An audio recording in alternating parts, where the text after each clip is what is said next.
नमस्कार प्रेक्षकांनो, मालिकेच्या आजच्या भागामध्ये आपल्याला पाहायला मिळणार आहे की कलासाठी आता एक वेगळी लढाई सुरू झालेली आहे आणि ती तिला जिंकावी लागणार आहे.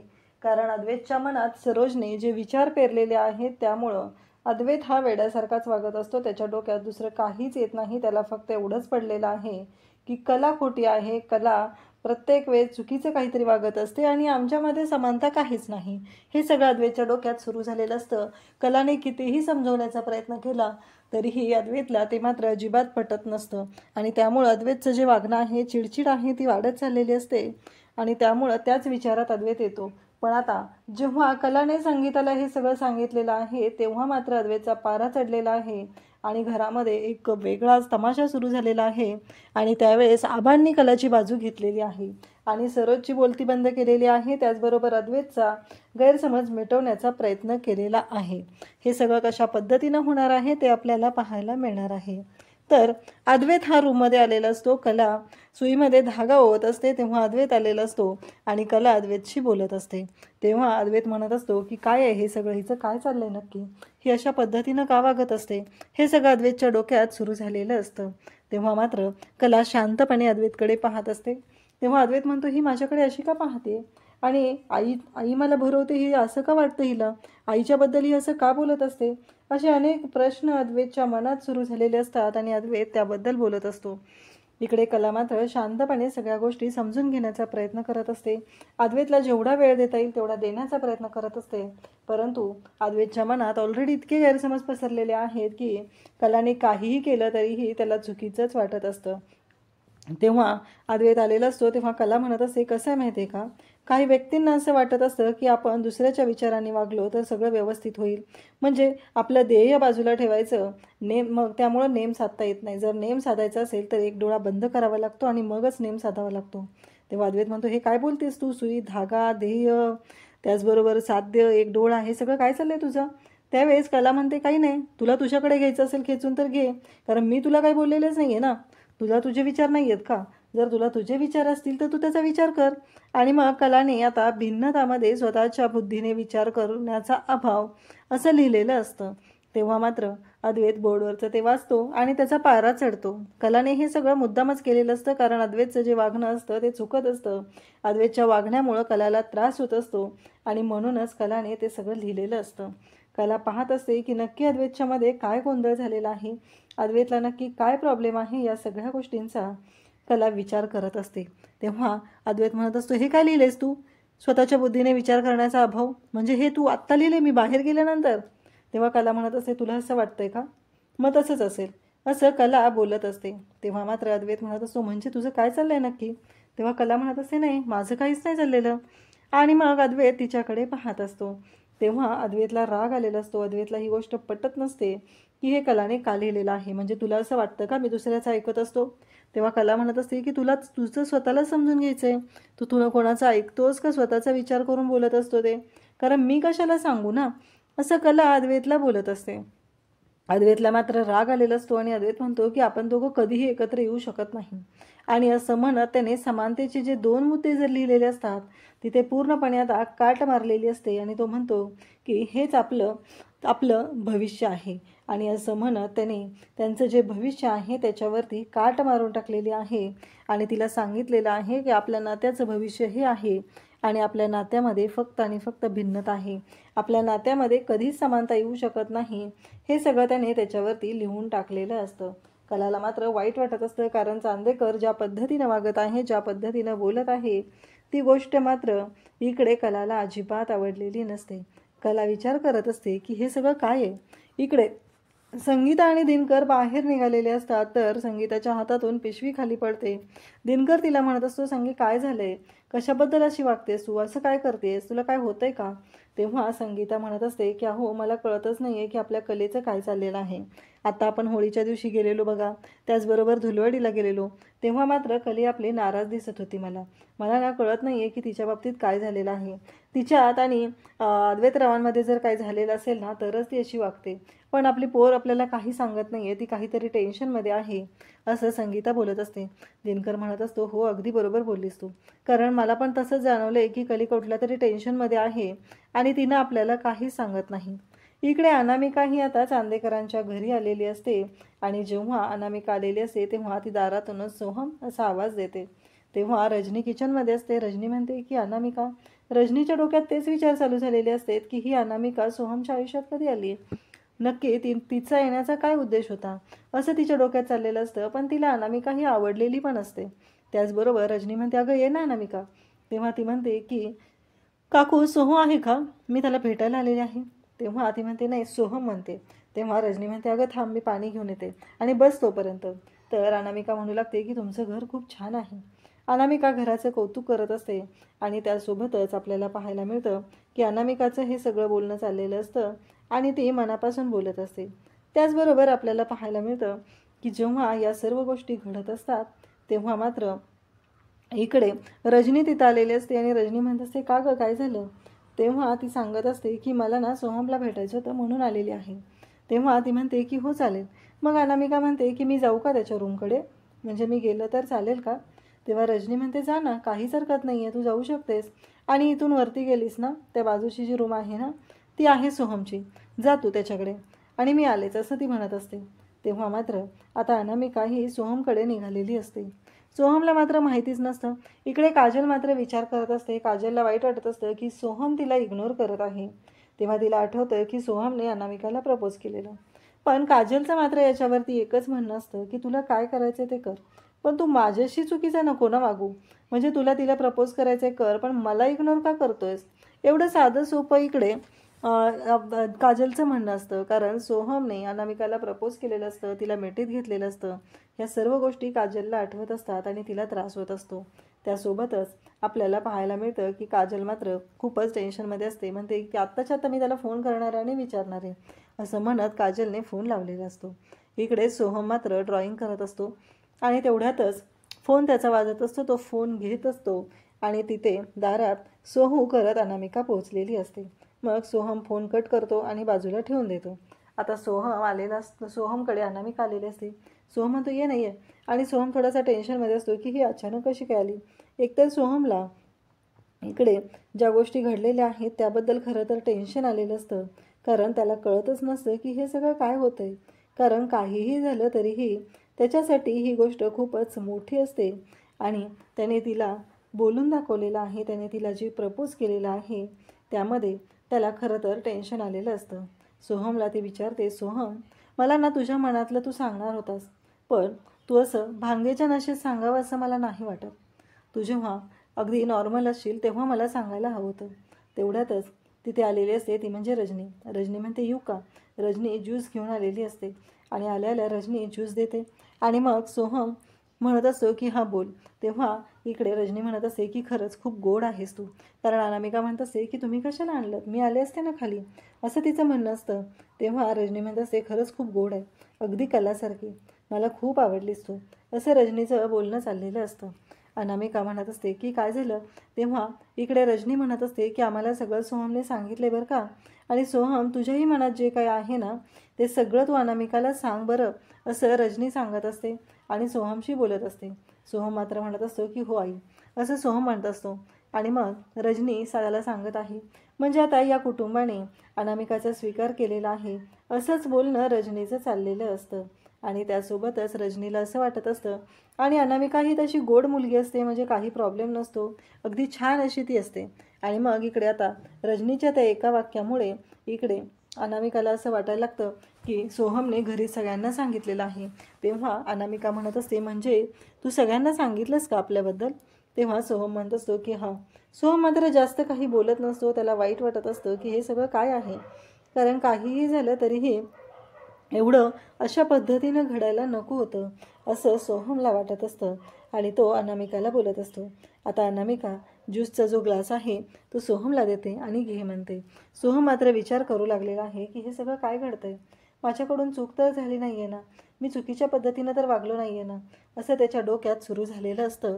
इकडं अद्वैत मात्र आता ऑफिसमध्ये असतो, डिझाईन पाहत असतो, त्याचं कामाचं सुरू झालेलं असतं आणि त्याला आठवत असतं ते म्हणजे इथे त्याला सरोजने बोललेली, सरोजच्या मनाची होणारी घालमेल त्याला आठवत असते. सरोज त्याच्याशी ज्या पद्धतीनं वागत असते त्या गोष्टी त्याला आठवत असतात आणि तो म्हणत असतो की आई माझ्यामुळं आज एवढी दुखावली गेलेली आहे, मी हे कधीच सहन करणार नाही. माझ्यामुळं माझ्या आईला जर त्रास होणार असेल तर ते मला कधीच मान्य नाही, असं त्याचं बोलणं सुरू झालेलं असतं. तो म्हणत असतो की काहीही झालं तरीही माझ्या आईला मी त्रासात नाही बघू शकत. आत्ता खरेला वाटतंय म्हणून मी माझ्या आईशी चुकीचं वागायचं का? कारण खरेला असं वाटतंय की मी माझ्या सगळं आईचं ऐकतो आणि आईच्या म्हणण्यानुसार वागतो. पण नाही, असं काही नाही आहे. असं सगळं त्याचं बोलणं सुरू झालेलं असतं आणि इकडे कलाही तोच विचार करत असते. कला म्हणत असते की काय करू, म्हणजे यांना डायरेक्टली मी तर आवडतच नाही आहे हे यांनी बोलूनच टाकलेलं आहे. पण सरोज मॅडमचं जे काही चाललेलं आहे ते मात्र चुकीचं आहे असं तिला वाटत असतं. इकडं संगीता झाडलोट करत असते. संगीता म्हणत असते की काय झालंय, कली ठीक तर असेल ना माझी, असा विचार संगीताच्या डोक्यात सुरू झालेला असतो. तेव्हा कलाला ती फोन करते. कलाला फोन केल्यावर कला पण इकडे टेन्शनमध्ये असते. तीही विचार करत असते की नक्की काय करू मी, चांदेकरच्या या नात्याचं काय करू, कशा पद्धतीनं. आणि आता संगीताने कलाला कॉल केलेला असतो. संगीता कलाला विचारते की अगं कले, सगळं ठीक आहे ना, तिथं काही प्रॉब्लेम नाही आहे ना? तेव्हा कला म्हणत असते की नाही काही ठीक नाही आहे. तर संगीता कलाला म्हणते की तू मला सांग नक्की काय झालेलं आहे, तू एवढी टेन्शनमध्ये का आहे, तुला असं डोक्यात काय सुरू झालेलं आहे की तुझ्या विचारांचं चक्र थांबत नाही आहे, असं संगीता कलाला विचारत असते. तेव्हा कला म्हणत असते तसं नाही आहे गाई, पण टेन्शन तर आहेच ना. तेव्हा संगीता म्हणते म्हणजे काय म्हणायचं आहे तुला? तेव्हा कला सांगायला सुरुवात करते की अगं सरोज मॅडमना मी आवडत नाही आहे. सरोज मॅडमचं असं म्हणणं आहे की आमचं जे नातं आहे ते टिकलं नाही पाहिजे आणि त्या अद्वैतच्या मनात माझ्याबद्दल वाईट बोलत असतात, त्याच्या मनात माझ्याविषयी गैरसमज निर्माण करत असतात. हे सगळं कला आता बोलत असते आणि कलाच्या या बोलण्यामुळं आता खरं तर इकडे तिला माहिती नसतं की याचा परिणाम काय होणार आहे. बिचाऱ्या संगीतालाही माहिती नसतं की कलाच्या घरामध्ये कोणतं वादळ येणार आहे. आणि कला आणि संगीता दोघीही बोलत असतात आणि तेवढ्यातच संगीताला कला सांगत असते की सरोज मॅडमना मी आवडत नाही आहे, त्यांना मी या घरात नको आहे आणि त्यासाठी त्या अद्वैतचे चांदेकरचे कान भरत आहेत. हे सगळं कला आईला सांगत असते आणि तेव्हा मात्र इकडे संगीता म्हणत असते अगं काय बोलतेस तू हे सगळं कले, अगं हे काय आत्ताच आहे का, हे तर आधीपासूनच आहे ना, मग तू असं काय बोलते, असं ती बोलत असते. तेव्हा मात्र इकडे कला म्हणत असते की अगं आई मी खरं सांगते तुला, सरोज मॅडमना मी या घरात नको आहे. आणि तेवढ्यातच अद्वैत तिथं आलेला असतो. कला मात्र पाठमोरी असते. कलाला माहितीच नसतं की अद्वैत घरात आलेला आहे. कला किचनमधून बोलत बोलत तशीच पुढे आलेली असते आणि ती आईला सांगत असते की नाही, मला नाही माहिती की सरोज मॅडमना माझ्याबद्दल एवढा का प्रॉब्लेम आहे, त्या माझ्याबद्दल असं का वागत असतात, त्या माझ्याबद्दल असं का बोलत असतात, हे मला नाही माहिती. हे सगळं ती बोलत असते आणि त्यासोबतच आपल्याला पाहायला मिळतं की जेव्हा या सर्व गोष्टी घडत असतात तेव्हा मात्र इकडे कला म्हणत असते की मला नाही माहिती, असं कलाचं बोलणं सुरू झालेलं असतं. आणि त्याच वेळेस आता तिथे आलेले असते ते म्हणजे अद्वैत आलेला असतो आणि अद्वैत हे सगळं बोलणं ऐकत असतो आणि अद्वैतला एवढंच कानावर मिळतं की सरोज मॅडमना मी आवडत नाही आहे, त्यांना मी या घरात नको आहे, एवढंच बोलणं अद्वैतच्या कानावर येतं आणि अद्वैतचा पारा चढतो. ज्या क्षणी अद्वैतचा पारा चढतो त्या क्षणी अद्वैत तिथे ओरडायला सुरुवात करतो, खरे म्हणून जोरात तो किंचाळतो आणि मग कला मात्र तिथं असते. त्याचबरोबर घरातील सगळेजण आता धावत खाली येतात. संगीताबरोबर कला बोलत असते आणि आता इथे लगेचच अद्वैतने ओरडल्यामुळं सगळेजण आता रूममधून बाहेर आलेले असतात आणि इकडे संगीताला कळलेलं असतं की कलाने मला जे काही सांगितलेलं आहे ते जावईबापूंना कळलेलं आहे. म्हणजे कला माझ्याशी ज्या गोष्टी बोलत होती त्या गोष्टी आता त्यांना कळलेल्या आहेत. ही गोष्ट मात्र आता संगीताच्या लक्षात येते आणि संगीता मात्र घाबरून जाते. म्हणजे आता नसता गैरसमज वाढणार आहे हे संगीताच्या लक्षात आलेलं असतं आणि संगीता इकडे बोलण्याचा प्रयत्न करत असते. पण कलाच्या हातून अद्वैतनं मोबाईल काढून घेतलेला असतो. इकडे सोहम त्याचबरोबर नैना सगळेजण आता येऊ लागतात. सगळ्यांच्या लक्षात आलेलं असतं की आता मोठा राडा होणार आहे. इकडे नैनाला तर खूपच आनंद झालेला असतो कारण तिच्या मनाप्रमाणे गोष्टी घडत असतात. तिला जसं वाटत असतं तशाच गोष्टी घडत असतात आणि तिला जे हवं आहे त्या पद्धतीनं होत असतं. इकडे रोहिणी पण खुश झालेली असते. म्हणजे अद्वैत एवढा जोरात का ओरडलेला आहे, आयता तमाशा बघायला मिळणार आहे म्हणून सगळेजण पळतच सुटलेले असतात. इकडे सोहमला मात्र काळजी वाटत असते की नक्की काय झालेलं आहे, म्हणून सोहम अगदी टेन्शनमध्ये आपल्या कलावहिनीच्या बाबतीत काही प्रॉब्लेम तर नाही आहे ना म्हणून तो निघालेला असतो. तेव्हा कला तिथं असते आणि अद्वैत तिला विचारू लागतो की काय बोलत होतीस तू तुझ्या आईला आत्ता काय सांगत होती ते मला सांग. म्हणजे तू असं सांगत होतीस ना, तू माझ्या आईबद्दल बोलत होतीस ना, तू तुझ्या आईला हे सांगत होतीस ना की इथे तू आवडत नाही आहे, या घरामध्ये तू राहायला नको आहे, असं माझ्या आईबद्दल बोलण्याची हिंमतच कशी झाली तुझी? असं म्हणत अद्वैतने मोबाईल घेतलेला असतो. त्या मोबाईलवरती फोन चालू असतो. संगीता इकडून ऐकत असते आणि मग अद्वैत कलाच्या हातातला फोन घेऊन तो फोन कट करतो. म्हणजे हार्डली 1 मिनिटाचा कॉल झालेला असतो आणि त्याच्यामध्ये एवढा सगळा राडा झालेला असतो, एवढं सगळं रामायण महाभारत घडलेलं असतं की इकडे संगीताला मात्र आता टेन्शन येऊ लागलेलं असतं. अद्वैत मात्र तो फोन काढून घेतो आणि तो फोन कट करतो. त्याला आता कळलेलं असतं की कला ही तिच्या आईला ह्या सर्व गोष्टी सांगत आहे. ही गोष्ट आता त्याला कळलेली असते आणि तेव्हा मात्र त्याने आता आरडाओरडा करायला सुरुवात केलेली असते आणि अद्वैत मात्र मोठमोठ्याने ओरडून बोलत असतो. तो कलाला म्हणत असतो की तुझी हिंमतच कशी झाली की तू माझ्या आईबद्दल असा विचार केलेला आहे? हे सगळं बोलणं चाललेलं असतं. कला मात्र शांतच असते आणि इकडे दिनकर घरी येतो आणि संगीताला विचारू लागतो की काय झालं संगीत? का तर संगीता म्हणू लागते की अहो मला कलीचा फोन आला होता आणि मला कली सांगत होती की सरोज मॅडमला ती नको आहे आणि तेच बोलणं नेमकं जावईबापूंनी ऐकलेलं आहे. तिकडे आता आपली कली संकटात आहे, खूप मोठ्या प्रॉब्लेममध्ये आहे, हे संगीताला कळलेलं असतं आणि संगीता मात्र इकडे विचार करू लागलेली असते. तिला टेन्शन येऊ लागलेलं असतं की आपल्या कलेला काही प्रॉब्लेम तर नाही आहे ना, आता काय होणार आहे तिकडं, हा प्रश्न पडलेला असतो. आणि त्यासोबतच इकडे कलावरती आता अद्वैत ओरडायला सुरुवात करतो. अजूनही सरोज मात्र रूमच्या बाहेर आलेली नसते. सरोज मात्र रूममध्येच असते आणि इकडे सगळेजण बाकीचे आलेले असतात आणि अद्वैत मात्र आता सगळ्यांशी बोलत असतो, सगळ्यांना सांगत असतो, आबांनाही सांगत असतो आणि त्याचवेळी सोहम बाकीचे घरातले सगळेजण ऐकत आहेत. म्हणजे आता फायनली कला अद्वैतच्या नात्याचं जे भांडण आहे, त्यांच्या नात्याचे जे तुकडे होणार आहेत, ते आता सगळ्यांच्या समोर आलेलं असतं. इकडे रोहिणी त्याचबरोबर नैना, राहुल यांना मात्र खूप आनंद झालेला असतो. आता सरोज हळूच बाहेर आलेली असते आणि सरोज म्हणत असते की आत्ता खरं माझ्या बाजूने सुरू झालेलं आहे आणि इकडे सरोज म्हणत असते की आता सगळ्या गोष्टी मी जसं घडवत आहे तशा पद्धतीने घडणार आहेत. हे मात्र आता सरोजने ठरवलेलं असतं. त्यासोबतच आपल्याला पाहायला मिळतं की अद्वैत जेव्हा हे सगळं बोलत असतो, हे सगळं करत असतो, तेव्हा मात्र या सर्व गोष्टी करताना इकडे अद्वैत जेव्हा या सर्व गोष्टी बोलत आहे, या सगळ्या पद्धतीनं तो वागत आहे, तेव्हा मात्र इकडे सरोजने जराही विचार केलेला नसतो आणि मग सरोज तिथं आलेली असते आणि म्हणत असते की तू हिच्याबद्दल काय बोलतोस? म्हणजे मला एक साधी गोष्ट सांग की काहीही झालं तरीही जेव्हा हिने हिच्या आईला सांगत होती, हिच्या आईने हिला समजावायला हवं होतं ना की हे सगळं काय घडत आहे, पण हिच्या आईलाही तेच हवं आहे. म्हणून तर हिच्या आईने हिला समजवलं नाही, तर हिच्या आईने फक्त स्वतःचा फायदा करून घेतलेला आहे. कारण तिने जर माझ्याबद्दल सांगत होती तर हिच्या आईने हिला बोलायला हवं होतं की स्वतःच्या सासूबद्दल असं बोलू नये, परंतु हिच्या आईनं काय केलं? नाही, फक्त हिचं ऐकून घेतलेलं आहे.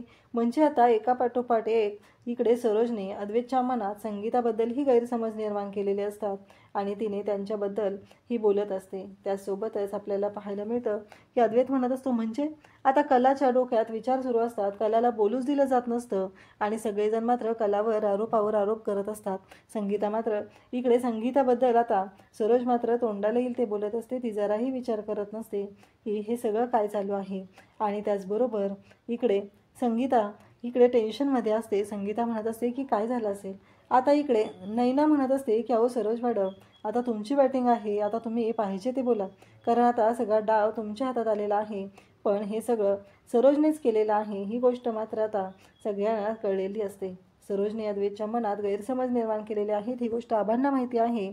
अद्वैत बोलत असतो, कलाला बोलायला संधी दिली जात नसते, तेव्हा मात्र आबा म्हणतात की अरे तुला काय म्हणायचं आहे ते मला सगळं पटलेलं आहे, पण एकदा तिला बोलू तरी दे, तिला बोलून तरी ठरवू दे नक्की काय झालेलं आहे, कारण तिला बोलायला संधीच नाही दिली तर कसं करणार आहे, असं आबा बोलत असतात. इकडे रजनीला टेन्शन आलेलं असतं आणि अद्वैत म्हणत असतो की म्हणजे हे सगळं हिनं मुद्दामहून केलेलं आहे, कारण हिच्या मनात माझ्या आईबद्दल गैरसमज आहे आणि माझ्या आईबद्दल एक शब्दही बोललेला मी सहन करणार नाही. आत्तापर्यंत प्रत्येक वेळेस तू माझ्या आईबद्दल वाटेल ते बोलत आहे, वाटेल त्या पद्धतीनं वागत आहे, पण नाही. आबा म्हणत असतात की एकदा तिला बोलू दे, तिला काय म्हणायचं आहे ते ऐकून घेऊया आणि मग तू बोल. पण अद्वैत मात्र ऐकायला तयार नसतो. अद्वैतच्या डोक्यात एकच सुरू असतं की नाही, कारण हिने चुकीचं वागलेले आहे, हिने माझ्या आईबद्दल बोललेली आहे, माझ्या आईबद्दल सांगण्याचा प्रयत्न केलेला आहे, तर ही चुकीचीच आहे.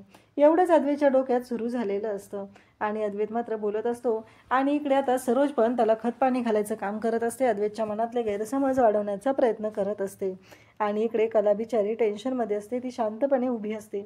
संगीताला आता वेगळंच टेन्शन आलेलं आहे की माझ्या कलेच्या बाबतीत काय झालेलं असेल, कला ठीक तर असेल ना, जावई बापूंच्या मनात काय चाललं असेल, हे सगळं संगीताच्या मनात सुरू झालेलं असतं. तर इकडे संगीता विचार करत आहे आणि त्याचबरोबर संगीता या गोष्टींचा विचार करत आहे की हे सगळं काय आहे, कारण या सगळ्या गोष्टी कशा पद्धतीने मॅनेज करायच्या आहेत हे मात्र संगीताला कळत नसतं. संगीता म्हणत असते की आता मी पुन्हा एकदा कलाला कॉल लावते आणि विचारते की काय झालेलं आहे. म्हणून संगीता पुन्हा कलाला कॉल लावते. कला कॉल उचलते आणि म्हणते की इथे काहीही ठीक नाही आहे, पण ही लढाई माझी आहे आणि ही माझी लढाई लढण्यासाठी आता मला स्वतःला सज्ज झालं पाहिजे, असं कलाने आईला सांगितलेलं आहे. त्याचबरोबर इकडे आता सरोजच्या मनातले गैरसमज दूर करण्याचा कला प्रत्येक वेळेस प्रयत्न करत आहे, पण सरोजला मात्र त्या गोष्टी नको आहेत. तिला मात्र गैरसमज वाढलेलेच हवे आहेत. अशाच अपडेटसाठी चॅनलला सबस्क्राईब करा. थँक्यू.